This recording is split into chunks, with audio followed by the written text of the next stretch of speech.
Hello everyone, and welcome to my channel. So today we're going to talk about things you need to begin in this practice. So my name is Trista. I am a pagan. I've been a pagan for about 6 to 8 years, I want to say. I'm not quite sure because for a year or two there was kind of like I didn't know what I was, what religion I fell under, or if this was even a religion. So my phone went off, that's why I looked down. But so this is I already said how it's things you might need to begin in this practice. Now let me clarify, you do not need any of the things I'm listing in this video. This is just personal preference. And also, when I say the things that you need, keep in mind the number one thing that you need at all is yourself and your mind. And when I say that, I mean it doesn't matter if you have every single book that was ever made, you have all the crystals out there, you have all the herbs, you have everything. It does not matter about that. As long as you have yourself and your mind and your will, everything can go smoothly and you won't need any of this. But this is just personal preference. We as humans like the physical things that we can have and to help smooth things along. And these are just the things, if you do have the money for it and you want them, you can go ahead and get them. And like I said, this is all personal preference. If you put 10 pagans in a room, Wiccans, whatever you want to call yourself, you put them all in a room and you ask them, what are the things that you need? We're all going to have different answers. We might have some same things here and there, but everything is going to be generally different. And that's the one thing I love about this practice is we're all different in our own ways. That's so cliche to say, but it's true. So to start out, I'm going to say number one thing that you're going to need is a journal. It does not matter what kind of journal you have. It could be from the dollar store, it could be a spiral one, it could be a little tablet, it could be a piece of paper. It does not matter. For me personally, I am a stationery freak. I love pens, I love pencils, I love crayons, I love colored pencils, I love notebooks. Ask anyone, I'm crazy when it comes to this stuff. Markers, etc. I love everything like that, so I do go overboard on journals. So this one in particular I found at Barnes & Noble about like a year or two ago. I was just there recently and they still have this, so I don't know, they might not have it, they might have it, I don't know. And I don't know, I think it was like $15, but there's this if you want something fancy. Like I said, you could be plain Jane, it does not matter. Another thing, now when I think of witches, I think of the big spell books that you have, the big Book of Shadows. For me personally, I don't have a big Book of Shadows, but I do have a little one. As for now, I'm not going to show you guys my actual Book of Shadows, but this is actually haven't decided if I was going to use this as my Book of Shadows yet. There's nothing written in this or anything like that, but my boyfriend got this for me and it has a Hamsa on it. I do not believe in using anything made by animals. I'm not vegan. I just, when it comes to makeup and clothes and things like this, I don't want to use real animal. So for this, I'm not quite sure if it's real leather or not. My boyfriend bought it for me. If it is, I'm not getting rid of it because I still do like this, but I just don't buy leather. Personally, I know that might sound stupid, like, oh, you don't use leather and everything like that, but you're going to keep the leather journal, even though I'm almost 100% sure this isn't real leather, but that's a different video, different day, whatever. So this just has the little piece of whatever you want to call this string. It just wraps around, and it has the thick paper.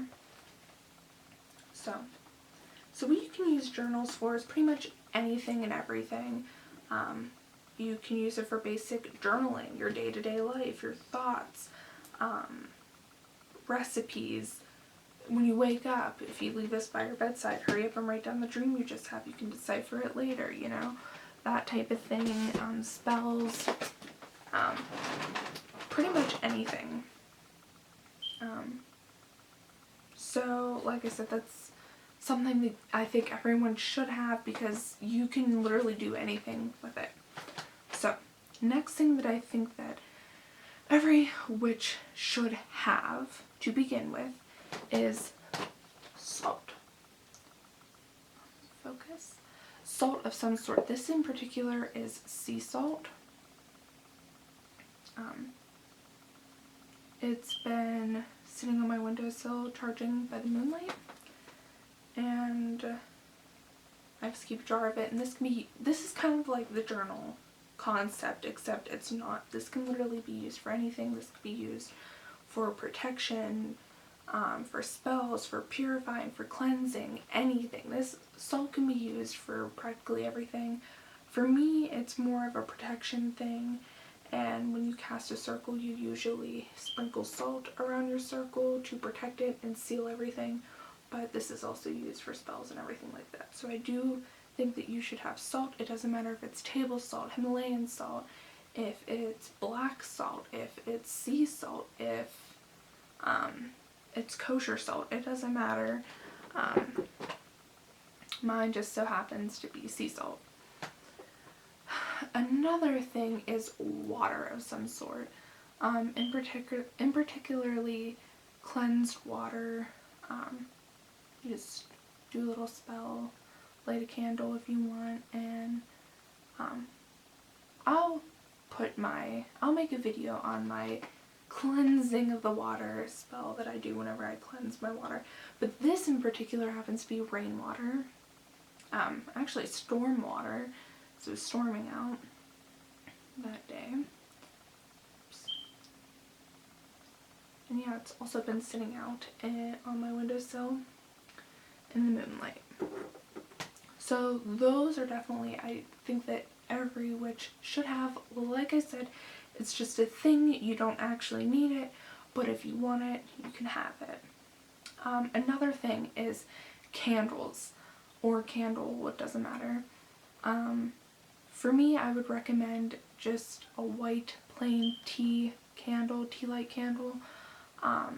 Like I said, you don't need it, and I keep saying that, like, you don't need it, because you don't need it, but like I said, if you're into buying the things and having the things, candles are great. I think that there's multiple purposes for candles, and I think that you should definitely have a candle. And like I said, white, it's universal. For me, I look at it as universal, and in a spell, purity, it represents purity in my mind. But like I said, personal, doesn't matter if you have the candle or not. Another thing is, I think that you should have incense. Incense to me makes all the difference when I'm doing a spell, when I'm even thinking, when I'm meditating, anything like that. I think that incense is great. It doesn't matter if it's cone, stick, loose blend, what have you, what scent it is even. It doesn't really matter. The smoke to me is what really purifies everything. But another alternative, if you aren't allowed to have incense, if your parents are weird about it, they don't want you lighting that in their house, if you live at home. If you don't, if you have your own house, you can do whatever you want. But some people don't like the smell of incense. And I actually found out that a lot of people don't like the smell of incense, which I think is crazy, because I love the smell of incense. But another alternative, because when you think of incense, it's purifying everything. You're puring the air. You're you're purifying everything. You're cleansing the air. Another alternative to that is purified water. This water in particular, I forgot to mention, has amethyst chips in it. You can't really see, but they're in there. What I would do is I would purify both salt, both water, combine the two, and then go around your room and just flick it in all points. And I think that that is also a purifying technique if you do not want to use incense. But for me personally, I love incense. Another thing I'd recommend is books. You can do your research online or books. I am a big fan of books. So now what I'm about to get into is, this is again personal preference of what kind of books you want. But if you are a nature witch, such as myself, or an earth-based witch, such as myself, this book, I shouldn't even say that, but if you're into herbs, this is a great book. And this is Scott Cunningham's Encyclopedia of Magical Herbs. And when I say this is literally the best book you can get for that purpose of learning about herbs, it's the best. It covers everything and anything that you might need to know about the herb.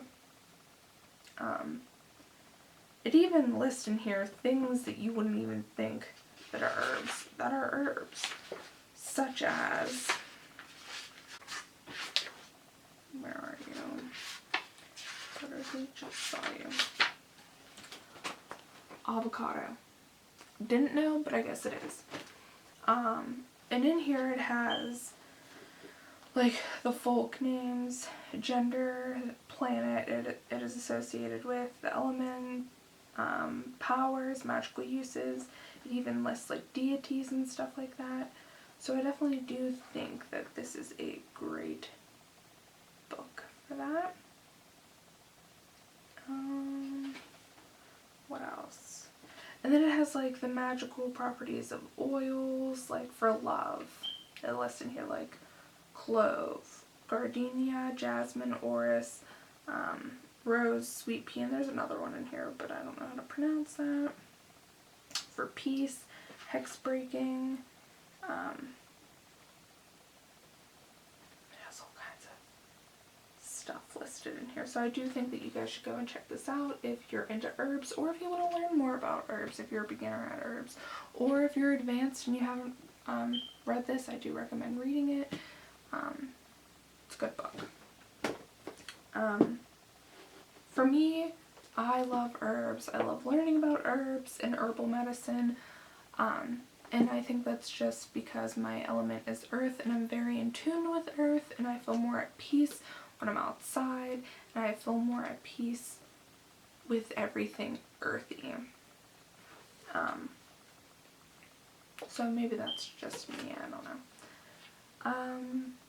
But another book I highly recommend, there's a ton of books out there that are so good, but these two in particular are my favorites.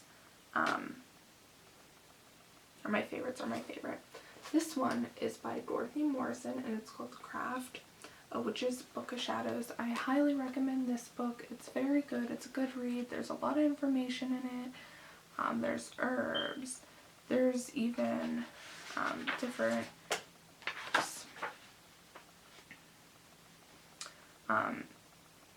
there's like how to cast a circle, what is a circle, the sabbats, the aspects. It says in here part 1 basic witchery, because there is, part 2 tools of the trade, part 3 circle magic, part 4 we're having a party, and then there's the afterword obviously. But I do highly recommend this book. I think that it's very good and it's worth reading it if you haven't read it already, because I know a lot of people have read this book because it is a popular book. So my last thing that I highly suggest, okay, Okay, focus. Okay. Is having at least one crystal. If not all the crystals, no. But at least one crystal that you truly and genuinely connect with. You can do all your spell work with it. If you're planning on, if you only want to buy one crystal and only have one crystal that I, and probably every witch out there will recommend, is a clear quartz. It's universal. You can use it for anything. I do highly, you can literally use it for any spell. So I do recommend everyone having a clear quartz. But besides clear quartz, I recommend you pick out one, go to a metaphysical shop, look online, something like that, and one crystal that really speaks to you, pick it out, and that should be one crystal that you genuinely connect with and have for spells. Now for me, I have a little baggie of ones that I love, but there's only 3 that are truly my favorite. Obviously clear quartz. This is a tumble clear quartz I got from the shop. It's called Moonstones, and I live in Pennsylvania, so specifically in the Pittsburgh region, and there is a store in Dormont, Pennsylvania, and it's called Moonstones, and that's where I usually get all my crystals from, and that's where I got this one from. They have a wide selection. I highly suggest going there if you're from around here, or from around where I live.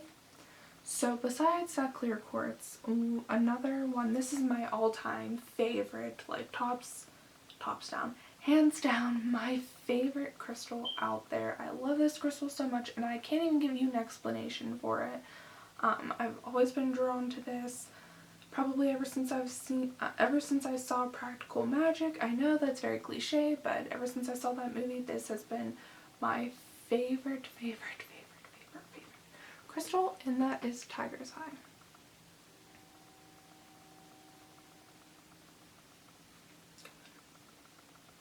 Okay. Yeah. So, Tiger's Eye, I love it. Multiple uses. Number one that it's known for is protection.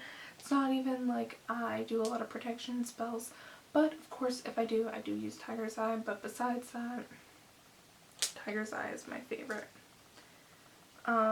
This is also one of my favorite crystals. And this is citrine, and this is raw. And like I said, I don't know why I'm drawn to this crystal. I don't know. I love it so much though. And I think that every witch has that when they look at a crystal. They're just like, if they see one that they really like, they're just obsessed with, and they can't help explain why. For me, it's not even the properties and like the uses for it. It's more of the look, the appearance, and the aesthetic of it is what I love.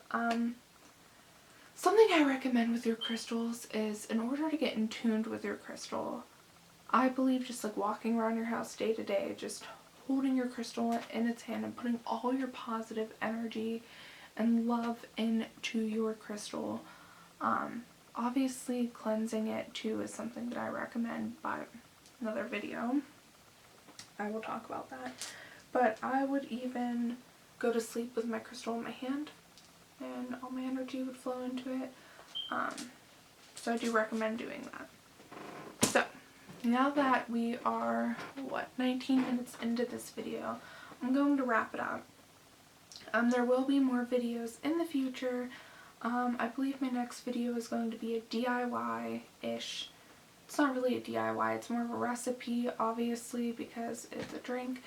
But it's my witch's brew. Since it is coming close to the Halloween season, I mean the Halloween season has already started, but it's not October quite yet, but I am going to share with you guys my witch's brew. It is a drink. So that's the next video. I don't know what to say. I had so much things I had to get out. that I just got so excited and said it all, and I just had a brain fart. So I'm gonna wrap this video up. Like I said, look out for that video if that's something that interests you, and please comment down below if I missed anything, what your suggestions are when it comes to beginner items, I guess you can say. What you would recommend for the beginner witch. But yeah, so thank you for joining me for this video, and blessed be.